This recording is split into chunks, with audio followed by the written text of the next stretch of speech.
Hey, what's going on, guys? How you guys doing? It is Perkins Talks. All things Perkins. Perkins Closet. God Breathe. Peril.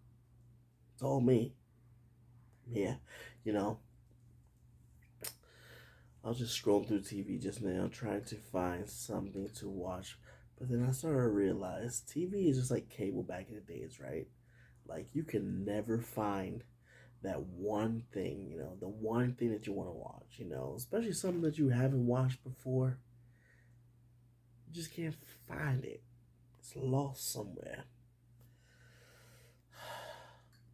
But anyway, I guess I'll try to find it later when I'm not talking to y'all. Listen, it's Saturday, so we just out here talking. That's it. We just talking, chopping it up. Y'all know how we do.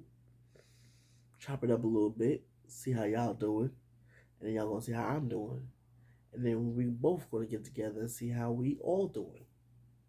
I know that didn't make no sense. I know. But anyway, so last week, right? Last week I was talking about Texas, and I know I was like a little everywhere and stuff like that because for me, I don't want to always draw it out for so long. But we're gonna go back into that because I told you I was gonna. Did I tell y'all? Or did I tell myself? Either way, I told somebody that. So, so basically, and of course the light is gonna go in and out because I'm right by natural light, and of course if you're by natural light, you put your hand in front of the phone or whatever, it gets darker. So I apologize for that. But let's talk culture. Culture of Texas. Culture of Texas is very different, especially from what I'm used to in New York City. In New York City, you have a wide range of people. You got a wide range of everything, a wide range of just different cultures in New York.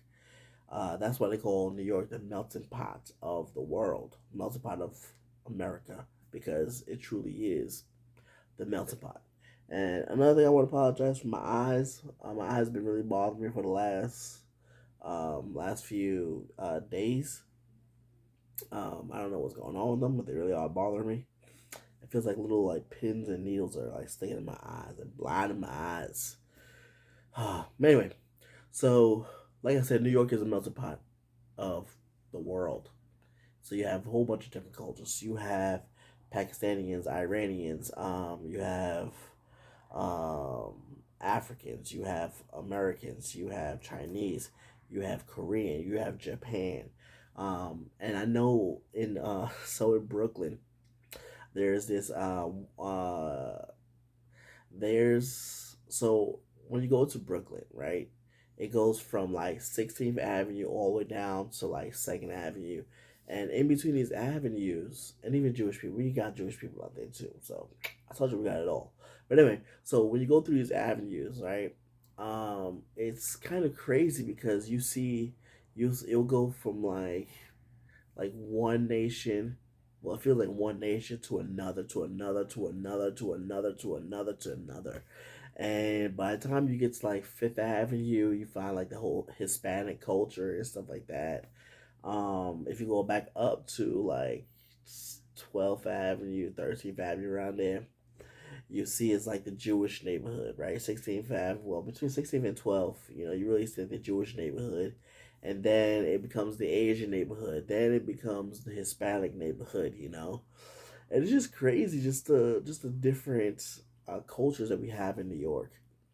And even driving down on Fifth Avenue, you'll have your Spanish culture, all different types of Spanish culture. You have the Ecuadorians, you have the Puerto Ricans, you have the Mexicans, you have the is it Cubans? Do we? No, not really Cuban. I mean, there probably are Cuban folks out there, but it's not like that. You got Salvadorian, you got it all. But anyway, um, and then going a little further down, going towards what we call Bay Ridge. Bay Ridge, you have like you'll have Muslim cultures, um, and it's just to me it was just crazy. So naturally, that's what I was born into. So that's what I was born into. So since I was born into that, it was kind of just natural for me to see that. and of course we had the white folks, right? We had the white. We went to Fort Greene, and that's where we had the white folks. You know, where they where it was very, um, it was very black at one point in time, and then the white folks moved in, and it became white now. You know, there's a word for that. I can't really think of the word right about now. Gentrification. You know, it was gentrified. You know, so now it was you got white folks moving in. But like I told y'all before, I was already raised around the white folks. So for me, it wasn't like when I moved here to Texas, it was like they're gonna kill me. They're gonna kill me. What's going on now? You know. Um, but anyway, so when I moved, so I think I mentioned in the last video, but I'll mention it again. When I came down here to visit a couple of times before I decided to actually move, to actually put the final thoughts on moving down here. I'm just gonna grab something to drink real quick because I am thirsty, and my throat is also been bothering me. So I apologize. One moment while I drink this. Mmm. Ooh, that's good. Anyway, so when I first moved down, when I first thought about moving down here, I came down to visit a couple of times, and so when I came to visit, I was mainly oh it went dark. Okay, there we go. Maybe I should just stay right here, right? Anyway, so when I first moved down here, or when I first was planning on moving down here, I always went to Dallas. So I always visit Dallas. And of course, Dallas was very cultured. It was not very, it was a little bit cultured. Okay, so you had the blacks, you had the whites, you had some Hispanic folks and stuff like that. Because Dallas, Texas, and I'm really talking about the city. I'm talking about the city, not the suburbs of Dallas, like Plano and Irving, none of that like that. But definitely the suburbs of, I mean, definitely the city of Dallas was very mixed. It wasn't just like you just got this and that's it, you know. And so when I wanted to move to Dallas because I'm like Dallas, Texas just seems like the city to be. It just seems like the city. You got the jobs. It just seems like the city to be.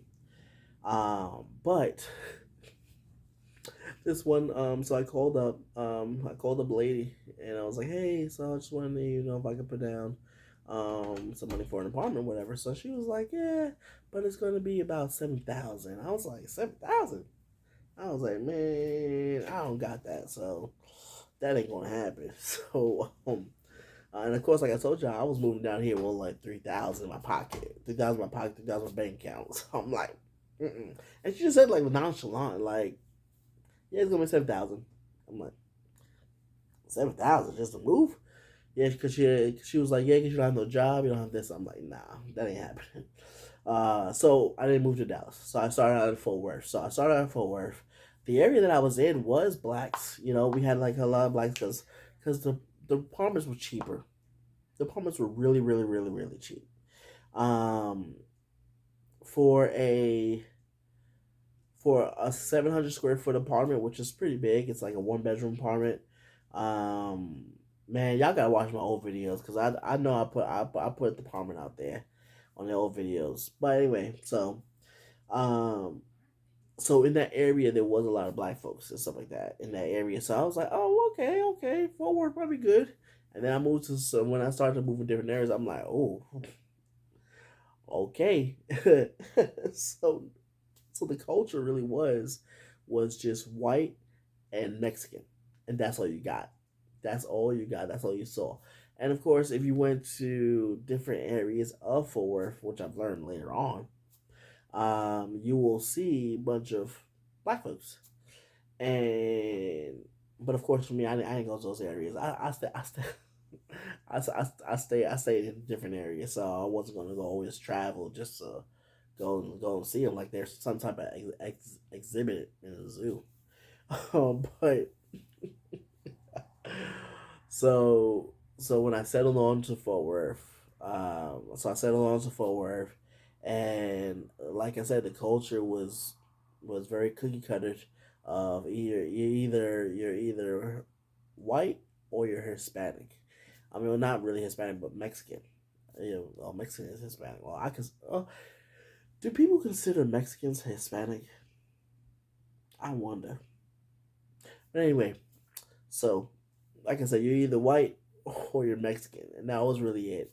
It's very rare to find a Puerto Rican. It's very rare to find a Cuban. It's very rare to find a Pakistani. It's very rare to find an Iranian. It's very rare to find a Cuban. It's very rare to find a black person, depending on the area that you're in. So like I said, so it was just white or Mexican, and in some ways, that's kind of just how it was. And like I said, for me, I really didn't have too much of a problem, just because that's just all that I was always around. That was all what I was um, just grew up with, you know. So for me, it wasn't really a problem at all.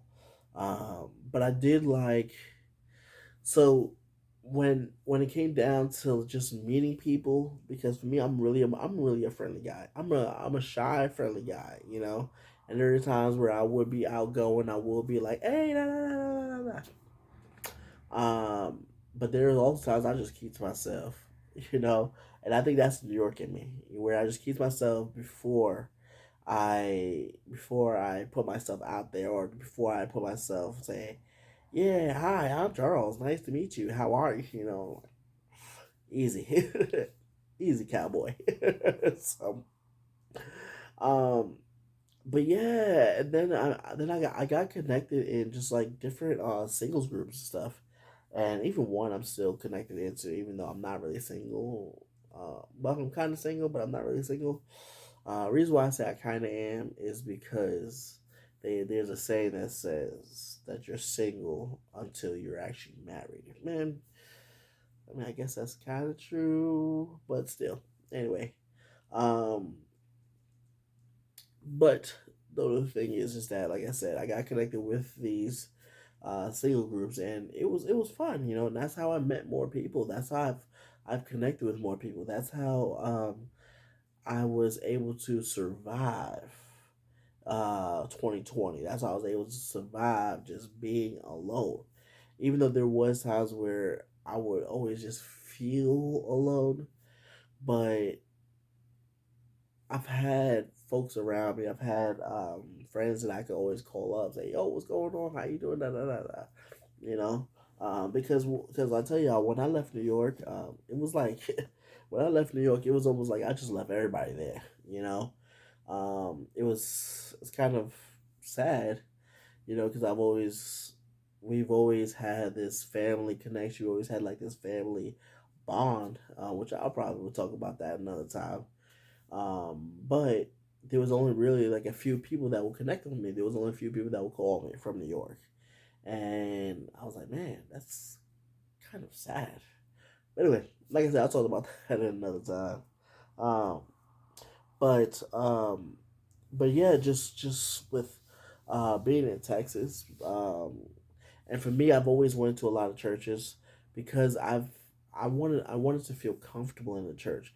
I didn't want to just go to church just to go to a church, you know. And a lot of and oh man, the church culture is totally different from what New York City is, and I was blown away by that. I was like, what? How can how can the culture of a Bible Belt be different than a center city like New York, right? Like you would think that it's more better, it's more different. I know that's not English, but you think it's more better, it's more different here than it is in New York, you know? And no, no. Um, but yeah, I like I said, I've always a bounced from church, church. That's how I've always met a lot of people. That's how I always connected with a lot of people, and then I always went to just different singles events that will bring me to certain churches, and I will meet these people, guys and girls and stuff like that. I'll meet these people, and we will just start talking.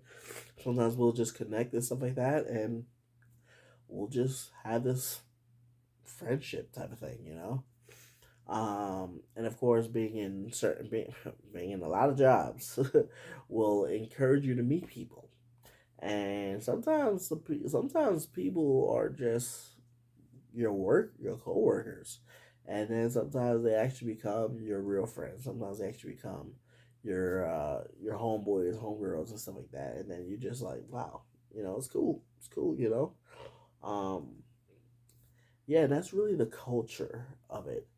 The other side of the culture of Texas that I did not like is the law side. Now, I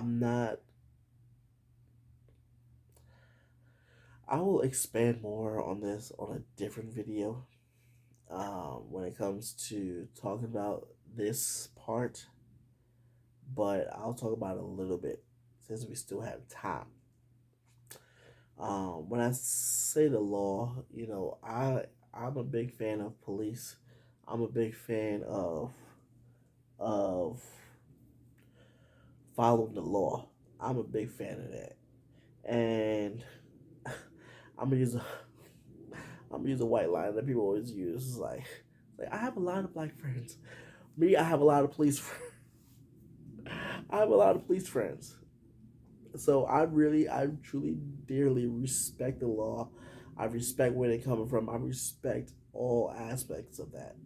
But one thing I don't respect is when you abuse the law or when you take the law in your own hands. I do not like that. That's where I'm like, you know what? Screw that. Like whatever, And of course a lot and of course I will take ownership. There's a lot of stuff that was on my part that I knew I should not have done this or that, or shouldn't have acted this way or that way. um and I know that that's, like I said, I take ownership for that. But once again, it it's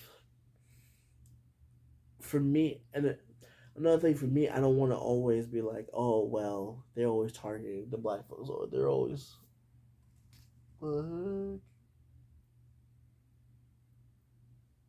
I don't want to always be like, oh well, they always target black folks, or this that. But I tell you, whenever you get pulled over in Texas, man, do your best. Just make sure you got everything updated. Make sure everything you got is under control, because these cops, they will stop you and they don't care. I guess for me, they just see a black person in a black car, so they're just like, "Yep, we're gonna pull you over today, buddy. Today's your day." All right, great. And of course that's always a difficult part, because you don't want to get in trouble with the law. You don't want to get in trouble with the police and stuff like that. You want to remain safe. You want to remain in a calm way. And a lot of times it's not always like that. But like I said, for me, I do respect the law. I do respect police officers. I have a lot of police officer friends. I know a lot of people who are um, police lieutenants, ex police lieutenants, regular officers. So I know quite a few. But when you take the law in your own hands, that's when we got a problem, buddy boy. So, and I know that we as people, we have to put them at ease, but they should also put us at ease. You understand what I'm saying? Um, but I tell you now, I'll be looking in my mirror, and every time I see a cop, I'm like, where you going? Are you making a U-turn, sir? I'm like, oh no. Oh man. And even sometimes when it's dark outside, I'm like, because I see lights just coming up on me, and I'm like, oh man, here's a police officer. And then I just be like another car just trying to get by. I'm like, man, you scared me, bro. Don't do that again. But anyway, man, like I said, it's a whole different atmosphere out here. It's crazy. But that's just how it is. That's just life, man. Um, either you're going to blend in with the culture, or either you're going to stand out like a sore thumb. Either one is really up to you at the end of the day. You feel what I'm saying? And listen, it's Perkins Talks. I'll definitely see y'all next time. Definitely talking to y'all next time. Let's talk.